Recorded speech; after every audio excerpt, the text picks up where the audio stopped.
अहिंसा के अवतार भगवान महावीर स्वामी के चरणों में कोटि से वंदन।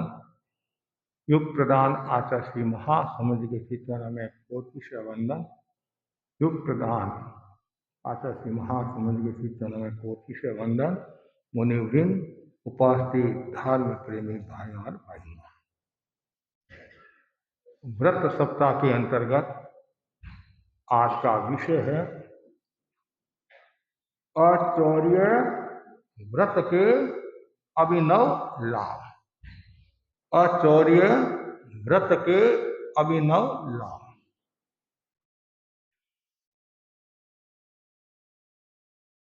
प्रभु महावीर की वाणी है, चित्त मंतम चित्तं वा अपं वा अयवा बहु दंत सोहण मेतम की उग्रहण से अजाय। आगमकार कहते हैं सचेतन पदार्थ हो या अचेतन, अल्प मूल्य पदार्थ हो या बहुमूल्य, और तो क्या दंत शोधन की छींक भी जिस गृहस्थ के अधिकार में हो उसकी आज्ञा लिए बिना नहीं लेनी चाहिए। समाज की एक निर्धारित व्यवस्था है और अपना अपना स्वत्व बंटा हुआ है। समाज में बहुत लोग होते हैं, कोई व्यक्ति अकेला नहीं होता। इसलिए स्वत्व का विभाजन होता है, सीमा होती है। ये मकान, ये पशु, ये भूमि, ये धन, ये खेत अमुक परिवार या अमुक व्यक्ति का है। सब बंटा हुआ है, विभक्त है, सब पर सबका अधिकार नहीं है। इस अवस्था में दूसरे का स्वत्व का हरण करना, दूसरे की वस्तु पर अपना अधिकार जमाना, उसे हड़प लेना, बिना दिए लिए ये लेना, यह है अदत्तादान। ऐसे सूक्ष्म चोरी और स्थूल चोरी। साधु है उसके संपूर्ण रूप से चौर्य कर्म का त्याग, बिना परमिशन एक भी वस्तु उठा नहीं सकते। सभा भवन में हम आए, परमिशन ली। पुस्तकों की आवश्यकता है, परमिशन। पाठ बाजोट की आवश्यकता है, परमिशन। किसी के घर में हम गए और बैठना है, उसकी आज्ञा। रास्ते में कोई पत्थर की आवश्यकता पड़ गई, तिनके की आवश्यकता पड़ गई या रेत की आवश्यकता पड़ गई, बिना आज्ञा नहीं ले सकते हैं। मालिक है तो मालिक की आज्ञा, मालिक नहीं है अनुजान जस उगम, जिस किसी की हो उसकी आज्ञा है। नहीं तो भरत क्षेत्र का जो अधिष्ठाता जो देव होता है, अधिष्ठित जो देव होता है, उसकी आज्ञा। आज्ञा के बिना एक भी वस्तु हम ग्रहण नहीं कर सकते हैं। कभी कभी हमारे भाई बहन बोलते हैं आपकी तो वस्तु है, आपकी वस्तु है, हमारी वस्तु नहीं है। सभा भवन की आज्ञा लेते हैं, आपका ही सभा भवन है, हमारा सभा भवन है, तो फिर हमारे को खाली क्यों कराते हो? खाली भी तो कराते हो कि महाराज अभी शादी का सीजन है, आप किसी और घर में रुक जाओ। यदि हमारा होता तो आप खाली नहीं कराते। हमारा नहीं है, हमारा तो ये हमारा शरीर भी हमारा नहीं है, ये कपड़े भी हमारे नहीं हैं, वो भी हमारे निश्रय में है, हमारे अधीन में है, गुरु ने दिए हैं, उनकी हम रक्षा या उनका ध्यान रखते हैं। ये संत भी है, वो भी मेरे नहीं हैं, वो भी गुरु के हैं। ये मेरे सहयोगी है। जब हम जोधपुर में प्रवास करे थे, एक कार्यक्रम में हम गए, एक भाई बोला, संयोजन करने वाला, कि मुनि दिनेश कुमार जी के शिष्य मुनि परमानंदी अपने विचारों के साथ।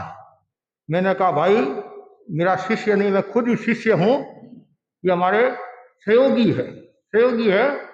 तो पास में दूसरी संप्रदाय का साधु बोला, आपने तो ये मना कर दिया, हम होते तो चलता है चलता है। तो मेरे मन में आया तो चलता है और हम चलते हो जाएंगे, हम चलते हो जाएंगे। इतनी गहरी बात है। बिना आज्ञा कोई काम नहीं करना। जैन मुनि को सन्यासी मिले, बातचीत के दौरान उन्होंने बताया तालाब का पानी, कुएं का पानी जो सूचित है वो हम पीते हैं, लेकिन कुएं का जो मालिक है, तालाब का जो मालिक है, उसकी आज्ञा लेकर हम पीते, ये हमारे नियम है, इसलिए हमारे को चोरी का पाप नहीं लगता है। संतो संत होते, ज्ञानी संत थे। और संतों ने कहा क्या आपको जो सचित पानी है उन जीवों ने आपको आज्ञा दी, पीने की आज्ञा दी, मारने की आज्ञा दी? नहीं दी। तो फिर वो तो आज्ञा दे नहीं सकते हैं, तो फिर आप चोरी कर्म से कैसे मुक्त हुए? ये है सूक्ष्म, बहुत गहरी बात है। एक स्थूल हिंसा, एक सूक्ष्म हिंसा। स्थूल चोरी और सूक्ष्म चोरी। साधु के हर बिना आज्ञा कोई भी चीज नहीं ले सकता, लेकिन गृहस्थ जो है वह इस प्रकार का त्याग करने में समर्थ नहीं है। उसको पत्थर भी उठाना है तो वो उठाता है। अरे रास्ते में सोना भी मिल जाता है तो भी छोड़ता नहीं है। मोबाइल पड़ा है, इधर उधर देखता, कोई देखने वाला नहीं है, जेब में डाल देता है। लेकिन इसमें कुछ का आप त्याग कर सकते हैं और कुछ का त्याग करने में आपकी समस्या आती है। इसलिए ज्ञानी जन कहते हैं मोटी चोरी का त्याग करो। आचार्य भिक्षु के शब्दों में लोक रीति के अनुसार तिरस्कार होता हो, अवहेलना होती हो, और लोग कहते हैं ये चोर है, चोर है, ऐसी चोरी का त्याग करना चाहिए। एक राज कर्म, ऐसी चोरी जिसे राजा के द्वारा दंड मिलता हो। आपने किसी चीज का अपहरण किया, चोरी की, पकड़े गए और राजा ने आपको दंड सुनाया, उस चोरी से भी बचना। और लोग रिवाज के अनुसार जहां तिरस्कार आदि होता हो, ऐसी चोरी से भी बचना चाहिए। चोरी से जो बच जाता है तो बहुत बड़ी संपदा को प्राप्त कर सकता है, लेकिन बहुत मुश्किल काम है।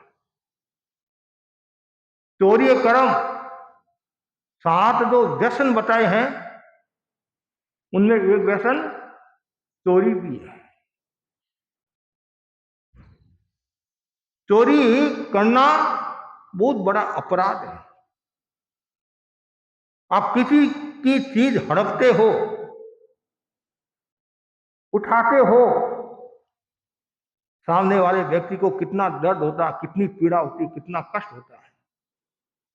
एक व्यक्ति ने मेहनत करके लाख रुपया कमाया, जिंदगी भर तक उसने मेहनत की और उसने अलमारी में लाख रुपये रखे और कोई चोर चोरी करके चला गया, उसको कितनी पीड़ा होती है, कितना कष्ट होता है।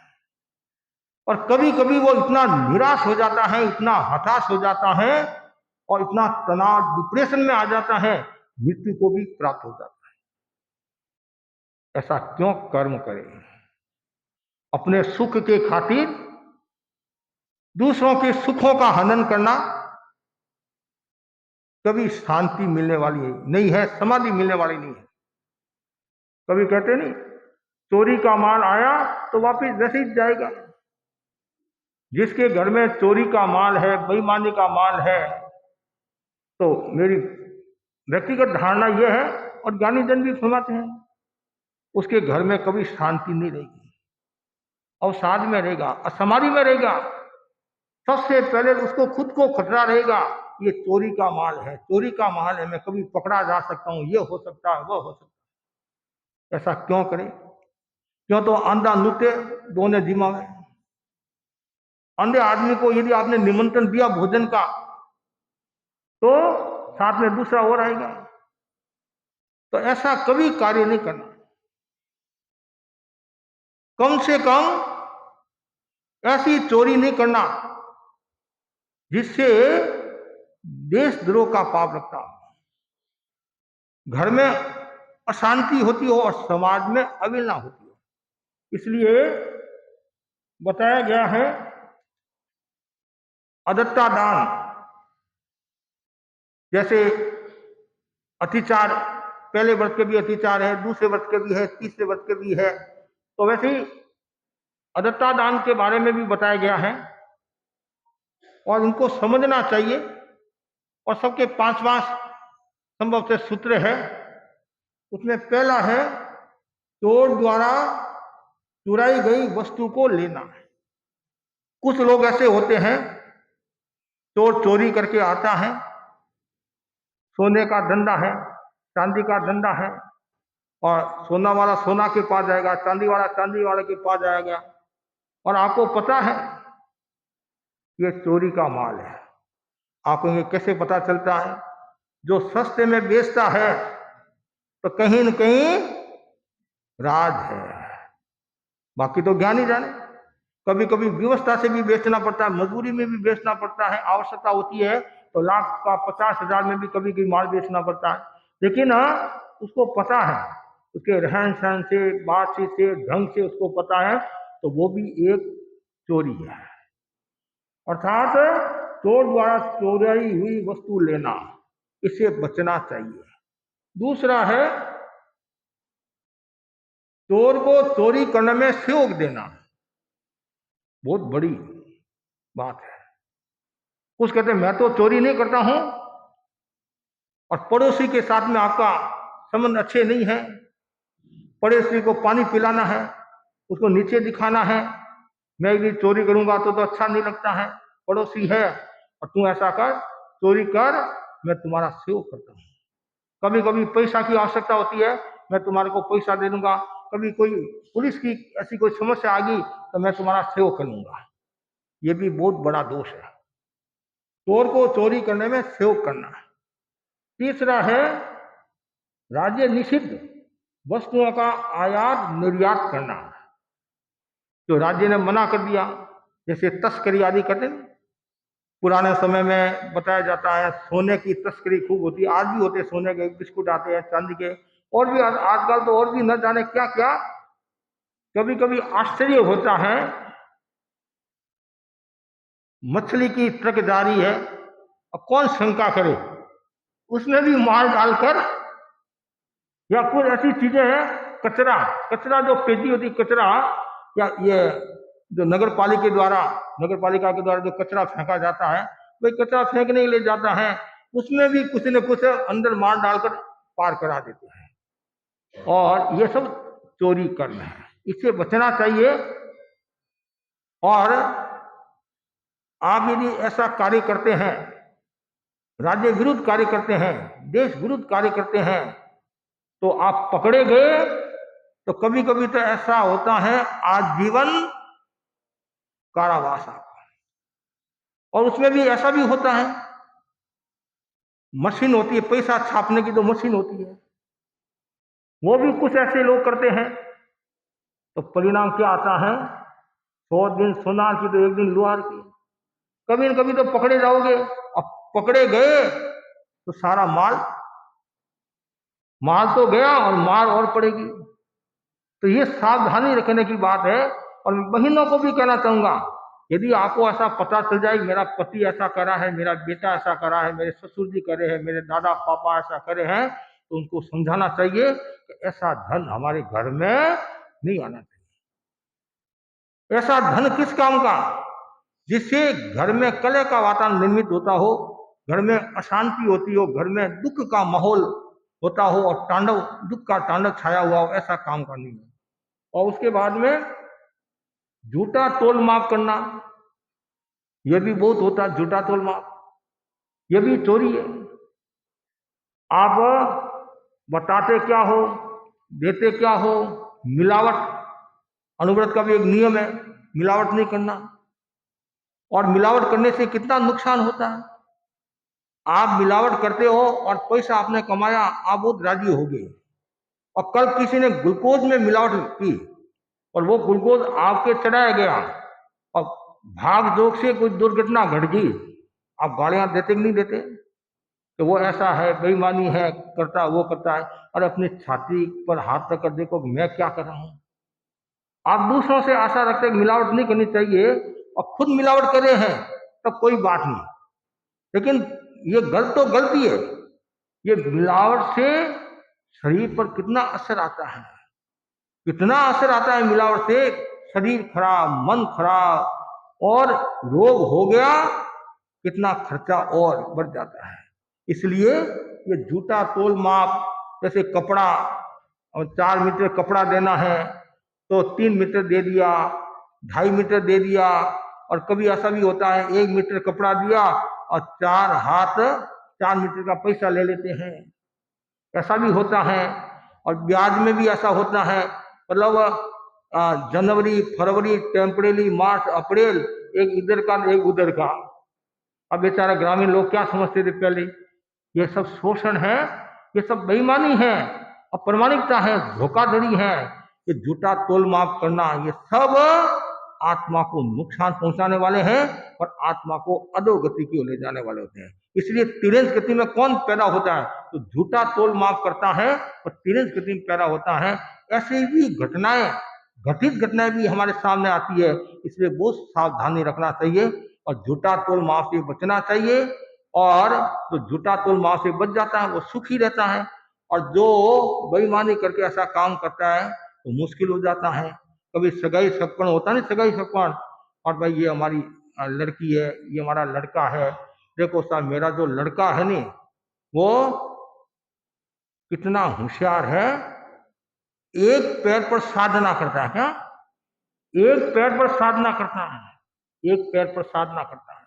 लोग देखते कितनी साधना है। और लड़की के बारे में पूछा, मेरी लड़की सबको एक नजर से देखती है, एक नजर से देखती है। अब एक पैर पर साधना करता मतलब उसके एक ही पैर है, एक पैर है, और सबको एक नजर से देखता है, एक दृष्टि से देखती है, उसके एक आंख है। ऐसा काम भी होता है। सगाई संपन्न हो जाता है और शादी फेरा के समय और माँ बाप दोनों ही खुश, बेटी वाला भी खुश और बेटा वाला भी खुश। बेटा वाला क्या बोलता है, गढ़ जीतियो रे कानिया, यानी गढ़ जीतियो रे। हाँ, तो बेटी वाली भी कम को नहीं, बेटी वाले भी कम नहीं। खबर पसी उठावनिया, खबर पसी उठावनिया, जब उठाएगा तब पता चलेगा कि इसके पैर है या नहीं है। हाँ, ये सब बेईमानी, धोखाधड़ी, अप्रामाणिकता, ये सब चोरी के अंतर्गत ले सकते हैं। तो झूठा तोल माप, उसके बाद में तत् प्रतिरूपक व्यवहार, असली वस्तु के स्थान पर नकली वस्तु देना, खाद्य पेय आदि पदार्थों में मिलावट करना। तो वहां तो झूठा तोल माप आ गया, और यहाँ वो मिलावट का। कभी कभी ऐसी चीज होती है, जैसे अमेरिका की, यूएस बोलते क्या, हाँ यूएसए है बोलते हैं, तो वहाँ का माल है। और उधर बम्बई में उल्लासनगर है, नहीं उल्लासनगर, उल्लासनगर उसमें भी यू आता है, यू आता है। तो कभी कभी ऐसी घटनाएं घट जाती है और कुछ लोग इतने माहिर होते हैं और एकदम हूबहू चीज बना देते हैं, पता नहीं चलता है ये नकली है। कभी कभी असली को भी वो मात कर देती है। आजकल ये सोना आता नहीं, ज्वेलरी, और असली करती नकली ज्यादा चमकता है, असली करती नकली ज्यादा चमकता है और लोग बहुत खुश होते हैं। और कभी कभी ऐसा भी होता है रास्ते में चोर मिल गया, चोर मिल गया, गहना पहना हुआ, असली असली गहना पहना हुआ है और चोरन का उतार, तो वो बाई बोलती है, ए वीरा, ये तो नकली को लेकर क्या करेगा तू, असली लेना हो तो मेरे घर पर आना, मेरे घर पर आना। कभी ऐसा भी होता है और कभी ऐसा भी होता है नकली है असली बता देते हैं, असली को नकली बता देते हैं। और खाद्य वस्तु में मिलावट, जो मैंने पहले भी आपको कहा था, धनिया है उसमें घोड़े की लीद मिला देते हैं, पपीता का बीज काली मिर्च में मिला देते हैं। कितना अनर्थ, कितना पाप, कितना पाप। इन सब से बचना चाहिए। ये जो अदत्ता दान, वीर व्रत के जो ये है, उसको समझो और फिर त्याग करो। पहले समझना जरूरी है।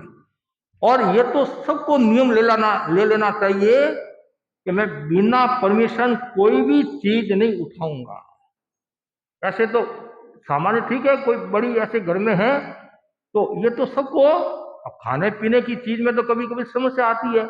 अब खाने पीने की चीज में तो सासू जी की आज्ञा ली नहीं जाती, कभी कभी आज्ञा लूंगी तो सासू जी देते नहीं है।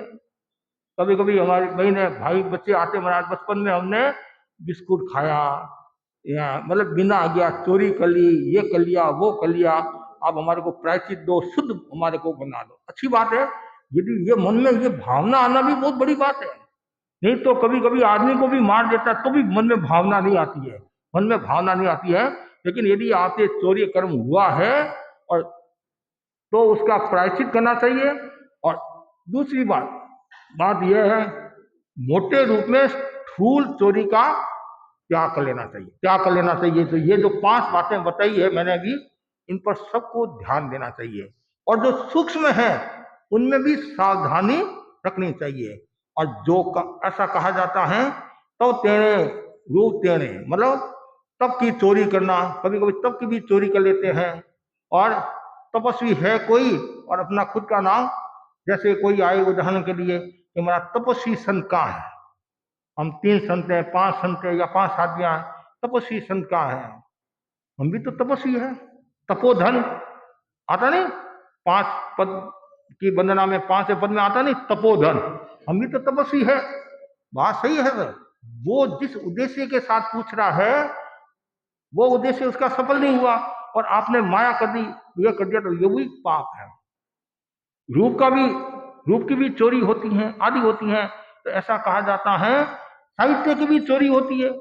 अब गीतिका मेरी बनाई हुई है उदाहरण के लिए, एग्जाम्पल के लिए, और आप लोग क्या करते, थोड़ा सा जोड़ तोड़ करके, और महाराज मैंने गीतिका बनाई है, फिर स्टेज के ऊपर खड़ा होकर बोलता है स्वरचित गीतिका सुना रहा हूं, प्रस्तुत कर रहा हूं। ये भी दोष है, चोरी है, साहित्य की चोरी होगी। आपको आश्चर्य होगा, शासन गौरव मुनि बुद्धमल्ली स्वामी की बहुत बड़ी किताब थी, अच्छी किताब, आदि किताब एक मुनि ने, अन्य संप्रदाय एक मुनि ने हूबहू ऐसी की ऐसी ले ली। ये भी चोरी है। यदि हमें कोई लेना भी है तो संदर्भ लिखना चाहिए। 1-2 लाइन तो अलग बात है, 1-2 लाइन, यदि पूरा पन्ना लेना है तो इसमें क्या है, संदर्भ कर लो। नहीं, वहां से मैंने संकलन लिया, वहां से ये लिया है, इसमें दोष नहीं लगा। ऐसे द्रव्य की चोरी, क्षेत्र की चोरी, काल की चोरी, भाव की चोरी, सबकी है, सब अलग अलग है। तो ये तो साधु के लिए है, साधु के लिए है। साधु को बहुत सावधानी रखना। गुरुदेव बार बार फरमाते हैं, यदि आपने गीतिका बनाई, आपने संयममय जीवन हो, इस राग में गीतिका बनाई, और आपको दूसरी राग में गीतिका बनाना है, आपको नहीं आता है, और आपने किसी व्यक्ति को कहा ये इसमें तुम परिवर्तित कर लो, इसमें तुम परिवर्तित कर लो, तो वो भी बताना चाहिए कि मैंने इस राग में बनाई थी, मैंने ये परिवर्तित कराई है, तो उसमें दोष नहीं लगेगा। तो कहने का मतलब ये है, ऐसा कार्य नहीं होना चाहिए जिसे चोरी का दोष लगता हो। हमारे कुछ श्रावक भी इतने सजग है, जैसे थे और वर्तमान में भी है, रूपचंद जी सेठिया, प्रमाणिक प्रवर, सुमेरबली दुगड़, सदाशर वाले, उनके बारे में बताया जाता, जैसे सोना निकला था ना, सोना, तो पूर्ण प्रमाणिकता के साथ में उन्होंने सरकार को बताया। और आज एक अंगूठी भी निकल जाती है तो भी नहीं बताते हैं। मूल सामान्य नियम क्या है, रास्ते में यदि आपको कोई चीज मिलती है, कीमती कोई चीज मिलती है, सामान्य नियम यह है, थाने में, पुलिस थाने में देने का नियम है, संभव है, ऐसा कुछ नियम है। अब बोलो, तो कुछ तो ईमानदारी रखते हैं, कुछ नहीं रखते हैं।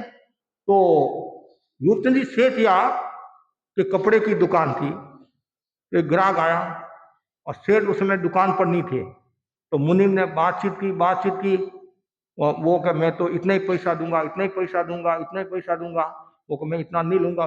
और आखिर करते करते फिर उसने सोचा कि ये मानता नहीं है, तो जितना उसने मीटर कपड़ा मांगा था उसे थोड़ा दिया, उसका बराबर काम हो गया, थोड़ा दिया, वो वहां से रवाना हुआ। और सेठ आए और सेठ को सारी बात बताई। सेठ को बहुत दर्द हुआ, बहुत पीड़ा हुई। सरकार का एक आदमी को जाओ, उसको बुलाकर वापिस लाओ। उसको बुलाकर वापिस लाया और कहा ऐसी ऐसी बात हो गई है, वापिस उसके साथ जो व्यवहार करना था वो अच्छा व्यवहार किया, जो देना दिया, और जो मुनीम था उसकी छुट्टी कर दी। ऐसा मुनीम काम का नहीं है। इसकी जगह और कोई होता तो क्या बोलते हैं, शाबाश शाबाश, बहुत अच्छा किया तुमने। कभी कभी ऐसा होता भी है। वो इंग्लैंड की घटना आती ना, इंग्लैंड की घटना हम बच्चों को सुनाते हैं। लड़का स्कूल में पढ़ता था और वो पेंसिल लेकर आया। क्या लेकर आया? पेंसिल लेकर आया। और माँ को बताया, माँ पेंसिल लेकर आया। लेकिन उस लड़के की विशेषता, प्रमाणिकता, सत्यवादिता, उसने अपनी माँ को कहा मैं चोरी करके लेकर, और उस समय यदि माँ उसको रोक देती तो हो सकता उसका जीवन सुधर जाता। लेकिन कभी कभी माएँ भी संस्कारी नहीं होती है, या लोभ में आ जाती है। ये चोरी क्यों करता है आदमी, इसका बड़ा कारण बताया है, लोभ। लोभ के कारण व्यक्ति चोरी करता है, धन के खातिर व्यक्ति चोरी करता है। तो वैसे ही उसने वो पेंसिल चुराई, बेटा बहुत सवार। और एक दिन गणित की कॉपी लेकर आ गया, गणित की कॉपी लेकर आ गया। माँ ने कहा बेटा अगली साल तुम्हारे काम आएगी। और फिर एक बार पूरा बैग बिस्ता लेकर आ गया, और माँ ने कहा वाह बेटा, बेटा हो तो ऐसा हो। और बेटा है, बेटा है, लेकिन बेटा हो तो ऐसा हो कि तुमने मेरा खर्चा बचा दिया, और एक दिन नामी चोर हो गया, पकड़ा गया और फांसी की सजा सुनाई गई। फांसी की सजा सुनाई गई। तो फांसी की सजा सुनाई गई तो उसकी मनोकामना पूर्ण करते हैं कि भाई तुम्हारी अंतिम इच्छा क्या है। वह बोला और मेरी कोई इच्छा नहीं है, मां से मिलने की है। ठीक, माँ के पास लेकर आया और माँ को कहा थोड़ा और आगे आ। ऐसा कहा जाता है माँ का नाक काट।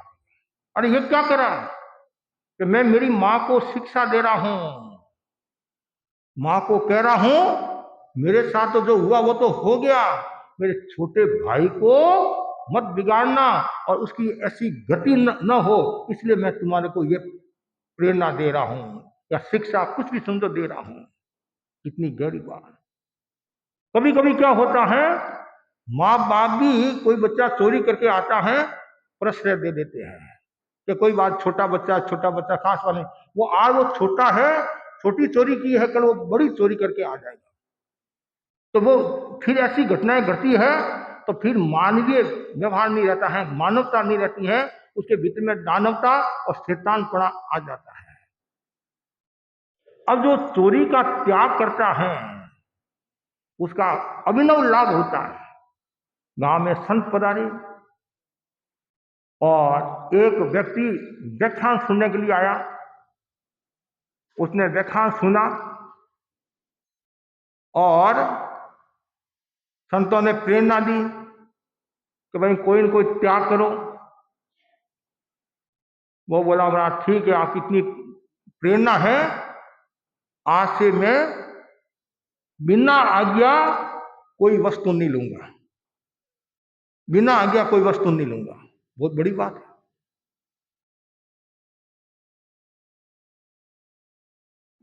नियम ले लिया और रवाना हुआ, तालाब पर बैठा,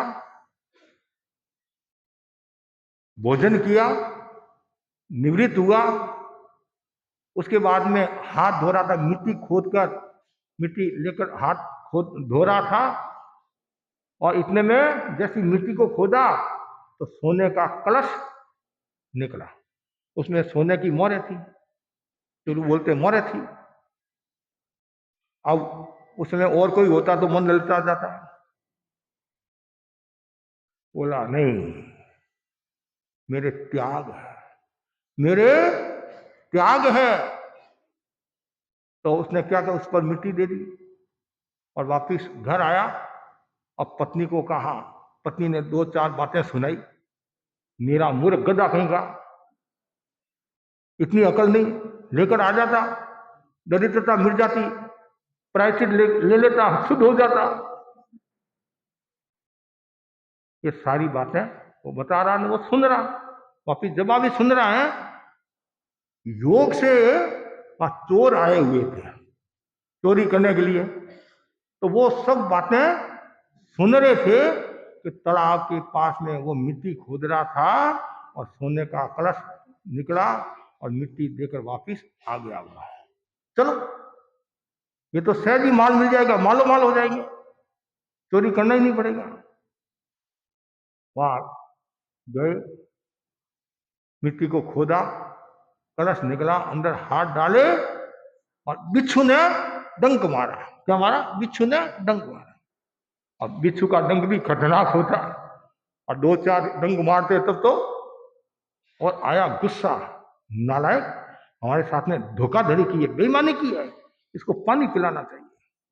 वो जो घोड़ा था नहीं, वो घोड़ा पूरा का पूरा लेकर आधी रात को लेकर आते हैं। और पुराने समय में मकान खुले होते, आंगन होता, ऐसे छत वाले भी कम होते, बिना छत वाले भी, सब तरह के, मतलब छत वाले भी होते, बिना छत वाले भी होते, ऐसे खुले होते, खुले आंगन में सोते। रात का 12-1 बजे का समय, और गुस्से में था, और ऐसा सब वो फेंका, और फेंका, वो तो चले गए। जैसे ही फेंका, चम चम की आवाज आई। चम चम, क्या बात है, ये क्या? देखा, सोने की मोहर है। वो तो न्याल हो गया। उस समय यदि वो उठा लेता तो हो सकता है उसके भी बिच्छू डंक मार सकते थे। लेकिन जो व्रत के प्रति निष्ठा रखता है, ये अभिनव लाभ उसको मिलता है। आपने एक नाम सुना होगा, फौजमली तलेसरा। कौन थे?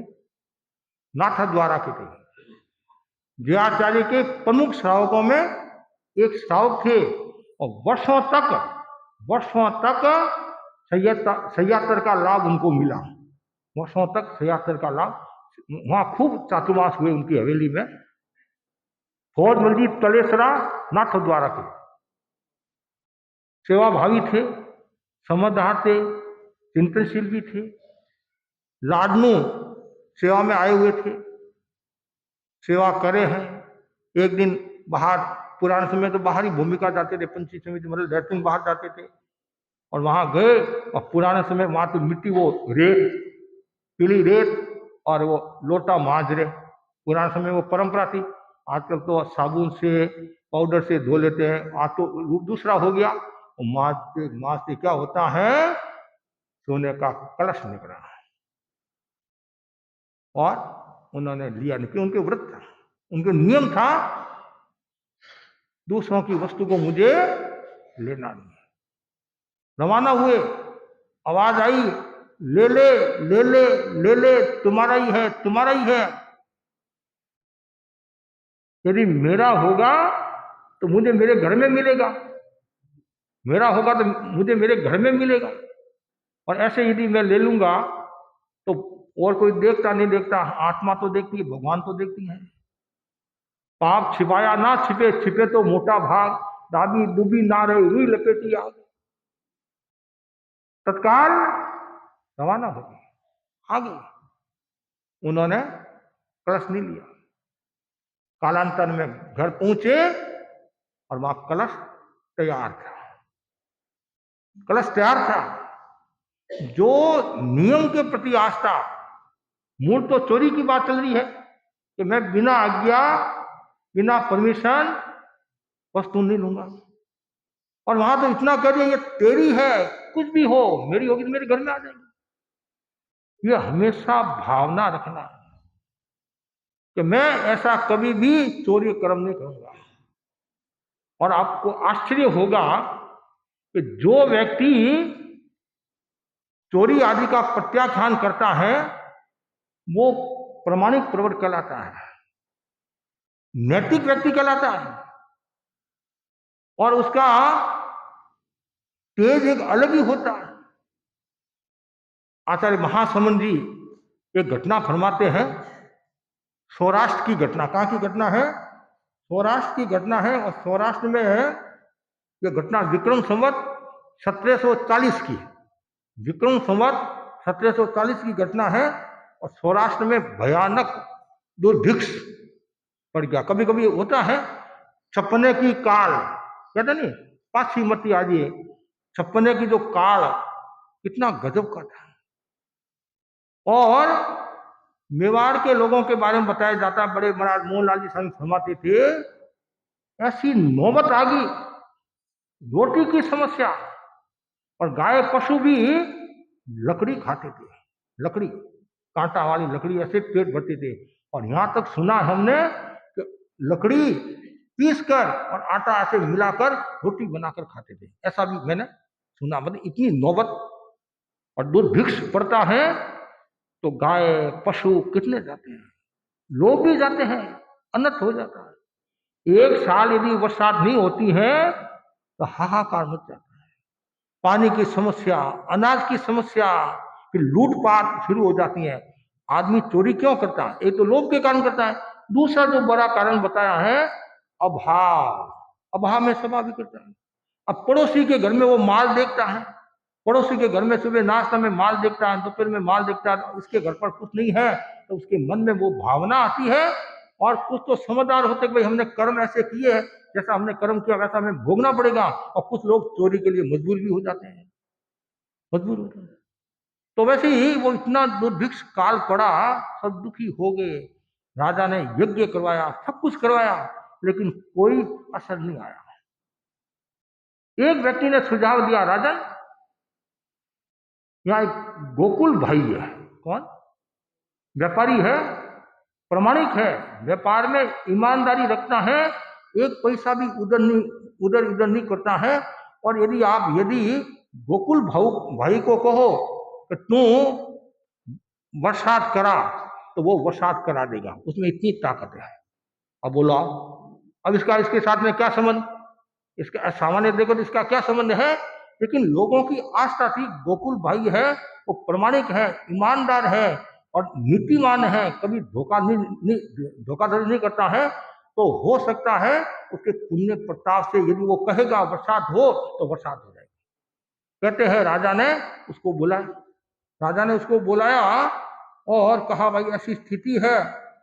राजा स्वयं उसके पास में आए, राजा के पास में नहीं गया, राजा स्वयं उसके पास में आया और ऐसी स्थिति है, ध्यान दिलाया क्या किया जाए। हमने सुना है कि तू बरसात दिला सकता है। तो राजा को उसने आश्वासन दिया कि मैं कोशिश करूंगा। सही तो कैसे कह सकता हूँ कोशिश करूंगा? ऐसा कहा जाता है व्यापारी इतना तल्लीन हो गया और प्रबल इच्छा शक्ति के द्वारा और हाथ में स्थित तराजू को आकाश की ओर ऊंचा करते हुए बोला, देवता और लोकपाल साक्षी है, यदि मैंने इस तराजू से कम या अधिक न तोला हो, यदि तराजू सच्चा हो तो देवराज इंद्र वर्षा करे। ये कहा, व्यापारी की बात पूरी होते ही आकाश में बादल गिर गए। शाम होते होते बादलों ने सौराष्ट्र की भूमि पर बरसना शुरू कर दिया। हो सकता है व्यापारी की प्रामाणिकता।